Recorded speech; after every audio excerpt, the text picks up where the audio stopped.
Self-zest and Sweet Home Alabama, those are the main things that stood out to me while diving deeper into the lore of our little child demigod. Though the second part can be expected if this guy is involved in the writing. That and Miquella pulling a Lelouch v Britannia on us in the new upgraded DLC lore are things I didn't expect to see, but we'll get to that soon. Let's start with the Greater Will. This, my friends, is the outer god that first established its own version of order with the Elden Ring, which had a set of cosmic laws governing life, death, and pretty much everything else. But here's the thing about the Greater Will. It doesn't actually do any of the dirty work itself. It uses two fingers. Yes, these two massive, disembodied fingers are the Greater Will's agents here to guide and enforce its divine rule. But they don't talk, walk, or have any obvious godly powers. Instead, they rely on a bunch of mystical interpreters to translate their cryptic gestures into holy prophecies, because, of course, even godly communication needs middle management. The execution of a god's will is dependent on a game of charades. What could go wrong? The short answer is a whole fucking lot. But you're here for the long answer, so the Greater Will also handpicks a few special mortals to act as potential god replacements. These are the Empyreans. Special babies that ace their My Ancestry tests with 100%, because what's more divine than some high-stakes inbreeding? And while Empyreans aren't gods yet, they have the potential to enter their final form as literal gods. Which brings us to Queen Marika and Radagon, who are actually the same person split in two. Because apparently in the lands between, go fuck yourself can be taken quite literally. From this divine self-cess came twins Miquella and Melania, of course both being Empyreans. But they aren't exactly born with silver spoons in their mouth. Thanks to some meddling outer gods, they're cursed. Melania gets the Scarlet Rot, a curse that's basically supernatural cancer. Meanwhile, Miquella is gifted with eternal youth, doomed to never be tall enough for the rides and outing pedophiles. But Miquella's curse came with a twist. He had the power to make anyone love him. It wasn't just good looks and puppy dog eyes, this was plain and simple mind control. His sister Melania called him the most fearsome Empyrean of all, which is quite the title coming from someone who turned an entire continent into fantasy Australia. Now, the Greater Will isn't content just to sit back and watch. It uses the two fingers to impose a strict set of laws known as the Golden Order. A religious order that enforced the Greater Will's idea of who's worthy of grace. Safe to say, Miquella wasn't a fan. The Golden Order's rules might work for the picture-perfect devotees, but they do nothing for folks with curses or, say, eternal youthful demigods looking to cure their sister's rot. So he takes it upon himself to start his own mini-rebellion, developing his own set of rules and a sanctuary for the outcasts, the Halig Tree, along with inventing unalloyed gold, a special type of divine metal meant to hold off Melania's Scarlet Rot. Think of the Halig Tree as the Air Tree's DIY alternative, a homegrown, handcrafted safe haven for all those outcasts the Air Tree keeps turning away.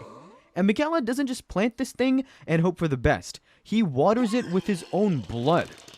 Hold up, is that what I'm missing with my plants? Because if one more of my babies dies, this might be the only thing I haven't tried. But it seems to be a hit or miss since it doesn't quite work out for Miquella either. The Halig Tree didn't grow quite as planned. It remained stunted, and the rot spread to its roots when Melania returned to it post-battle. Where was Miquella, you ask?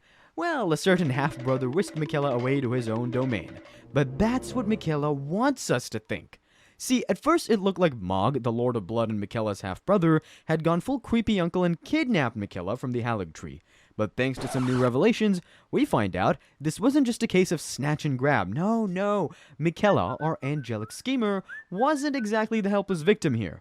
If anything, he basically reverse kidnapped Mog. And this is where we understand the true scale of Miquella's powers.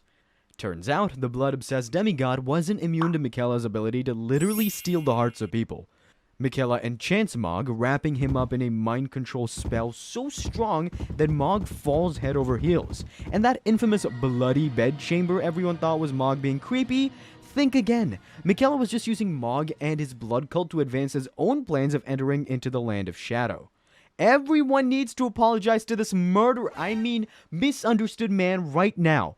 At some point, Mog's right-hand man, Ansbach, even tried to free his lord from his enchanted servitude, but Miquella shut that down fast. The guy didn't just win the fight, he wiped Ansbach's memory of the whole thing like a hard reset. Let's see, we've got narcissistic, egoistic, overly idealistic, cold rationality, yep, a cult leader in the making. This might be the point when you're asking yourself, why? Why is Miquella being so manipulative and cruel? I mean, there are a lot of his actions that you can side-eye. Taking control of people's will, trying to marry his half-brother, killing his half-brother, and then using his corpse to revive his other half-brother that he wants to marry. You get the point. See, Miquella wasn't just trying to create some cute little sanctuary where everyone holds hands and sings Kumbaya. No, this conniving mastermind was planning to flip the entire world order on its head and replace it with his own version of paradise. Think less weekend retreat and more North Korea and steroids, or infinite Tsukuyomi for the geeks. Now, you might be thinking, that doesn't sound so bad, everyone gets along, no more curses, and all the albinorics and misbegotten living their best lives. And yeah, on paper it's a solid pitch, but think about it, is that really paradise?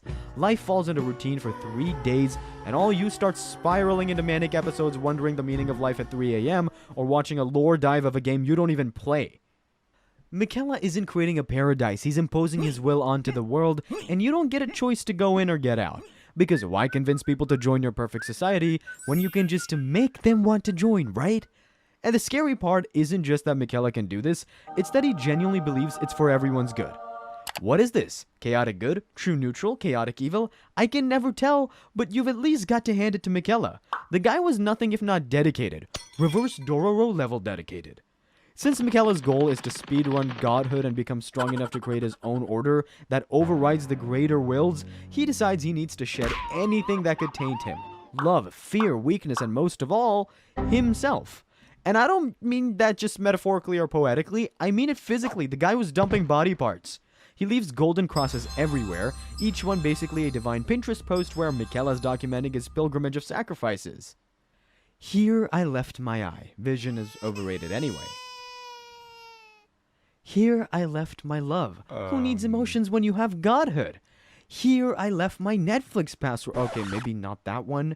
But his most heartbreaking sacrifice would be that of his shadow self, Saint Trina. While Miquella was out there playing 4D chess with people's free will, Trina was the equivalent of that friend who always has chamomile tea and fuzzy blankets ready. No manipulation, no mind control, just good vibes and better dreams. Seeing that part of him as a weakness, Miquella dumps Saint Trina, dooming her to wither away and die. But before fading away, she tells us the player that godhood would be Miquella's prison. Translation, my guy's literally building himself a luxury jail cell and calling it enlightenment. By the end, he's basically the divine equivalent of that one friend who got really into meditation and won't shut up about how they've transcended material desires when all they had was an ounce of pot for the first time. And here's where Miquella's story proves that the apple doesn't fall far from the divine family tree, it just rolls right into the same cosmic wood chipper. Queen Marika went through the gate of divinity, locked up death itself in the basement, started more wars than a Monopoly knight, and ended up as the greater will's favorite marionette. All that power, and she still ended up trapped in her own golden order. So what does our Miquella do? He takes one look at Mom's What to Not Do as a God handbook and thinks, bet! If not for us, the player, Miquella might have very well repeated the same cycle of creation and destruction his mom started. And probably on a worse scale. And speaking of his mom, who also happens to be Radahn's mom, who happens to be Miquella's first pick for king consort. And it's no casual crush either. Back in the day, Miquella looked at his half-brother and thought, that's husband material right there. So this has been in his little for a very long time. But of course, Radahn isn't just going to go along with Miquella's dream of the perfect power couple. So when Radahn refuses to be Miquella's king consort, Miquella sends his sister Melania to persuade him, since Radahn, knowing about Miquella's mind control powers, avoided meeting him. Melania realizes she's kind of in over her head with a barely functioning, almost entirely prosthetics body, so she crashes out, stabbing herself and Radahn, infecting him with the rot. But just before Melania blooms into her full Scarlet Aeonia form, she whispers to Radahn, Miquella awaits thee, O promised consort. The word promised might have you thinking that there was some agreement between Radahn and Miquella, but nope, there isn't. There's barely anything tying these two together. Even in the cutscene where Miquella's rambling about a vow to his brother, who might I add is nowhere to be seen. Radahn doesn't say a word the entire scene, which makes me think Miquella isn't just gaslighting us, he's gaslighting himself too. But there are two popular theories that explore the if of Radahn agreeing. Either he literally said, you can have me over my dead body, or Miquella promised him a never-ending battle with the Elder Gods. But Miquella's tendency to gaslight, manipulate, and control raises some questions about his relationship with his ever-loyal sister. Is she genuinely loyal, or was Miquella there whispering, on your feet, Melania, you're not done yet, in Melania's head during her fight? After all, Miquella enchanted his own devoted followers and his half-brother, what's stopping him from influencing Melania's love and loyalty? But anyways, fast forward to the Land of the Shadow. When we reach the Gate of Divinity, guess who we meet? Radon 2.0, now with bonus horns courtesy of Mog's recycled body. Because nothing says, I love you, quite like forcing your crush's soul into someone else's corpse. After this divine drama, we get 3 possible endings. Option 1, Miquella and Zombie Radon kick your ass back to the character creation screen a few hundred times. Option 2, you somehow manage to kill a literal god and his unwilling consort. But there's a third ending where if you let Miquella literally steal your heart, he apparently establishes his paradise with us, becoming a mindless puppet with others. And can a guy who literally threw away his ability to feel love even be considered a good option for an all-powerful god to rule over this paradise? But the real question is, do you take away free will to create a better world, or do you create a better world because you took away free will? Anyways, remember kids, just because someone looks like they belong on a candy wrapper doesn't mean they won't absolutely gaslight, gatekeep, guy boss their way into rewriting reality itself.